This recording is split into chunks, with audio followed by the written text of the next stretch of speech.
Bismillahirrahmanirrahim.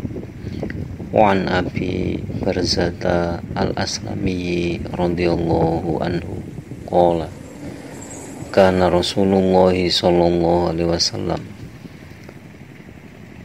yusalli al-asra thumma yarji'u ahaduna ila rahlihi fi aqsal madinati wa syamsu hayatun wa kana yastahibbu ayu akhira minal isya'i wa kana yakrahu an-nauma qablaha wal haditsa ba'daha wa kana yang fatilu min sholatil ghadati hina ya'rifu rajulu jalisahu wa yaqra'u bisittina ilal mi'ati muttafaqun alaih wa indahuma min hadithi Jabirin wal isya'u ahyanan yuqaddimuha wa ahyanan yuakhiruha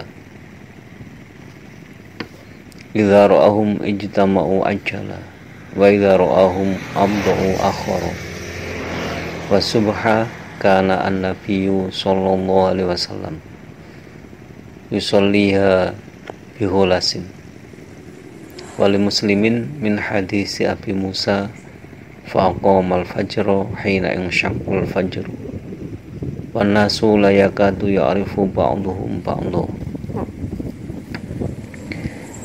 Wan Abi Barzata lan kacerita saking Abi Barza al-Aslami kang bangsa Aslami rondia muga-muga ngrindani Allahu sapa Allah anhu ing Abi Barza.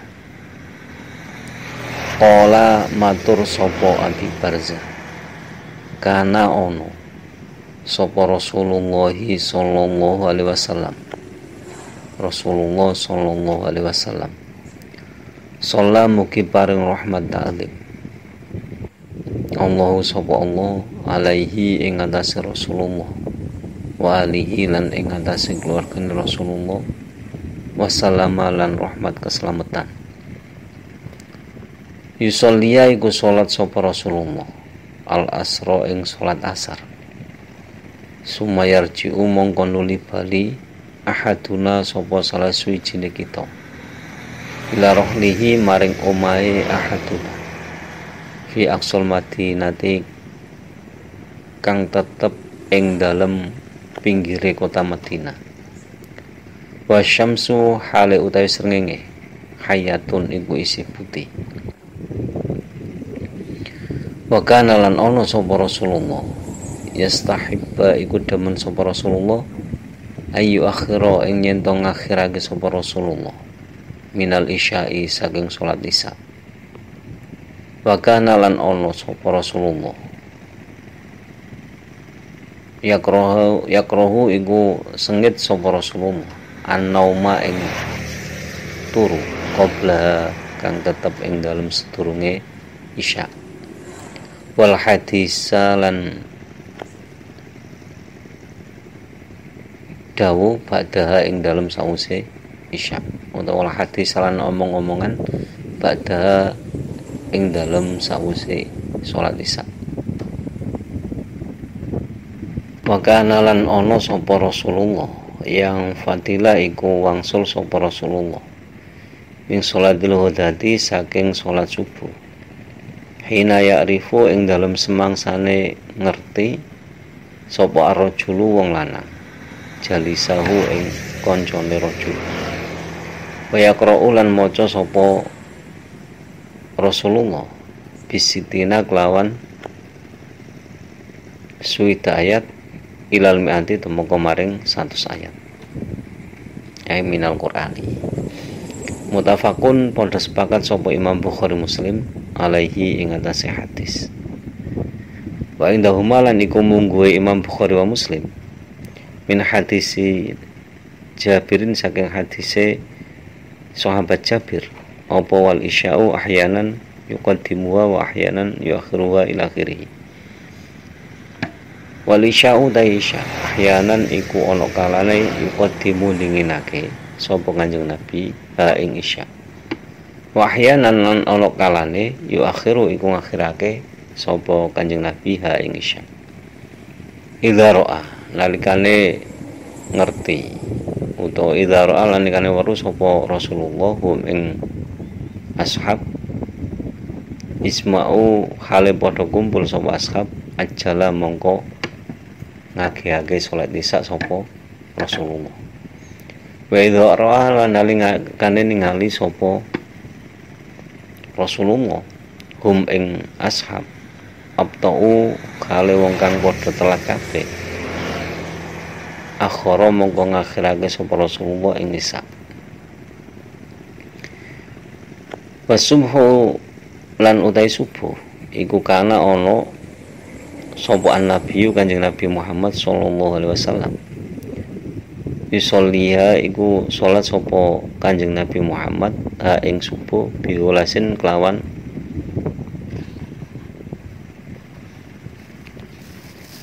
isih wengi.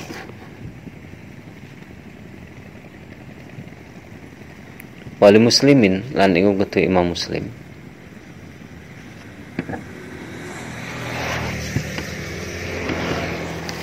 Min hadis Abi Musa saking hadise Abi Musa.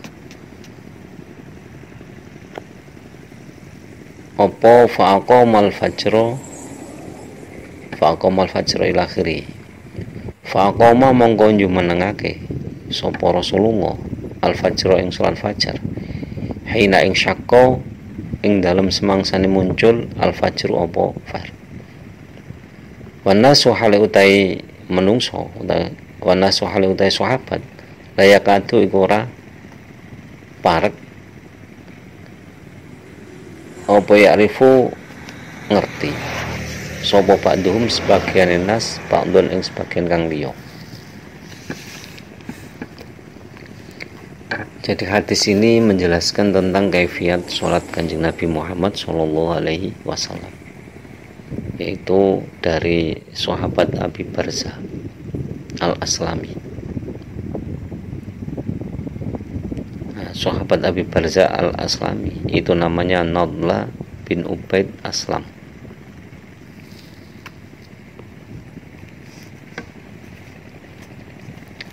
Dari sahabat Abi Barza Al-Aslami radhiyallahu anhu yang berkata bahwa Rasulullah sallallahu alaihi wasallam ketika sholat asar, jadi setelah jamaah sholat asar itu ada salah satu di antara para sahabat itu kembali ke rumahnya. Nah, ketika kembalinya sahabat tersebut ke rumahnya yang ada di tepi kota Madinah, itu matahari masih bersinar terang dan masih putih. Nah, kenapa kok dijelaskan seperti itu? Berarti matahari itu masih tinggi, masih jelas, belum menguning warnanya, masih putih. Kemudian kata Abi Bazar lagi bahwa Nabi Muhammad SAW itu sangat senang dengan mengakhirkan sholat isya. Jadi sholat isya itu diakhirkan. Kemudian Nabi Muhammad SAW itu membenci tidur sebelum sholat isya dan berbicara ketika setelah sholat isya. Jadi hampir Nabi itu tidak pernah berbicara hal duniawi atau berbicara dengan kalam manusia itu setelah sholat isya. Tidak pernah, hampir tidak pernah. Tapi apapun yang diucapkan Nabi itu kan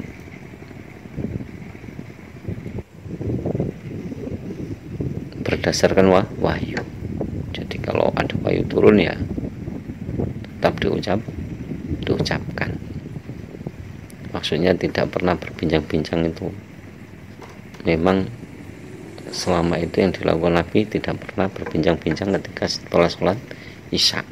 Berarti kan itu menjelaskan bahwa otomatis sholat isya tersebut itu larut malam, sehingga kalau setelah sholat isya berbincang-bincang akan mengganggu yang lainnya. Kemudian Nabi Muhammad SAW itu ketika sholat subuh itu pulangnya, ketika pulang sholat subuh itu sudah kelihatan bentuk-bentuk orang sekitar. Jadi seorang teman bisa mengenali teman-temannya itu ketika selesai sholat subuh.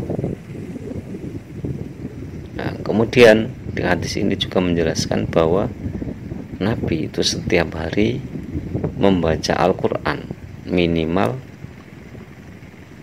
60 sampai 100 ayat, itu minimal. Jadi standar minimal itu membaca Al-Quran itu 60 sampai 100 ayat. Hadis ini diriwayatkan oleh Imam Bukhari dan Muslim. Sedangkan riwayat dari Imam Bukhari dan Muslim lagi, tapi dari hadis Jabir. Kalau tadi dari Abi Barzah, sekarang dari Jabir. Nah, hadis dari Jabir ini menjelaskan bahwa Nabi Muhammad SAW itu terkadang melakukan sholat isya itu diakhirkan. Jadi jangan akhir, terkadang pula diawalkan. Hal itu tergantung dari para jamaahnya. Jadi ketika Masjid Nabawi itu sudah penuh orang dan semuanya sudah tidak mempunyai kesibukan sendiri-sendiri, soalnya setiap sahabat itu punya kesibukan sendiri-sendiri ketika dalam masjid, yaitu ada yang membaca Al-Quran, ada yang sholat sunat, ada yang hafalan hadis dan sebagainya. Nah, setelah melihat hal itu, akhirnya Nabi menyegerakan sholat isya. Jadi kalau jamaah sudah banyak terkumpul, baru Nabi menyegerakan sholat isya. Tetapi sebaliknya, jika dilihat kok banyak yang belum datang atau banyak yang telat, akhirnya Nabi menunggu sampai yang biasa jamaah di situ itu berapa, misalkan 100 orang, ditunggu sampai 100 orang itu kumpul dulu, baru sholat isya. Itu hanya sholat isya, yang lainnya keterbatasan waktu. Kemudian ketika Nabi Muhammad SAW sholat subuh, itu dimulai dari apa? Yaitu bihulasin. Nah, hulasin di sini itu masih gelap gulita.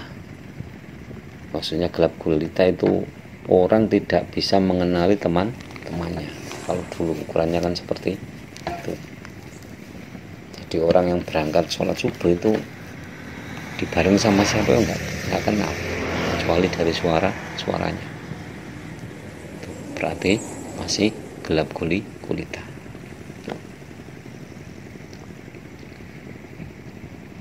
Adapun hadis dari riwayat Imam Muslim, yaitu hadis dari sahabat Abi Musa, itu menyatakan bahwa Nabi Muhammad SAW ketika mendirikan sholat subuh itu yaitu pas fajar muncul, itu langsung Nabi sholat subuh. Dan manusia atau sahabat-sahabat ketika sholat subuh itu tidak mengenal satu sama lain. Karena apa? Karena tidak kelihatan, masih samar-samar. Misalkan kok pas ketika sholat itu Sayyidina Ali berdiri berdampingan dengan Sayyidina Umar, itu nggak tahu kalau yang di sebelahnya itu Sayyidina Umar, saking gelapnya belum kelihatan itu dulu. Tapi sekarang kan enggak tuh, sekarang itu ya jelas kelihatan karena ada lampu. Nah, itu ukuran kira-kiranya bagaimana kan sudah tahu. Misalkan fajar muncul, segera lakukan sholat subuh. Ukuran gelapnya itu ya di luar masjid, bukan di dalam masjid. Kalau sekarang di dalam masjid ya nggak ada istilah gelap. Jadi di luar masjid kira-kira kelihatan nggak? Kadang tangan kita sendiri tidak kelihatan kalau saking gelapnya.